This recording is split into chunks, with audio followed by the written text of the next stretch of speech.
Dans les couloirs de ce centre nutritionnel du Kasaï, des mères attendent avec leurs enfants une prise en charge des médecins. Balek Amado est venu avec Kanou, son fils de 4 ans qui fait partie des 260 000 enfants qui, selon l'UNICEF, souffrent de malnutrition sévère. Les violences dans cette région de l'Est de la République démocratique du Congo sont passées par là. Quand nous avons quitté la brousse, c'était à cause de la faim et de la souffrance. Lorsque nous avons trouvé un village où nous reposer, on m'a parlé de cet hôpital où les enfants pouvaient recevoir des soins médicaux et de la nourriture gratuitement. J'ai entendu parler d'une prise en charge ici à l'hôpital. C'est ainsi, la maman n'a pas attendu. Elle s'est présentée ici avec son enfant. Après la prise des mesures anthropométriques, après les examens cliniques, l'enfant est déclaré malnutri. Une chance que n'a pas eue Suzanne.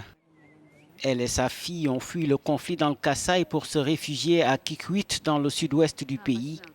Mais comme des milliers d'autres déplacés, elle attend désespérément de l'aide pour pouvoir nourrir son enfant.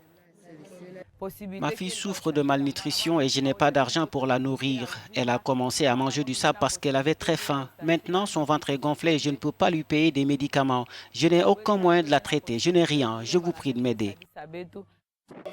Un cri de détresse qui illustre les inquiétudes de l'UNICEF. L'organisme onusien et ses partenaires ont traité environ 200 000 enfants sévèrement malnutris dans le Kasaï au cours des 2 dernières années.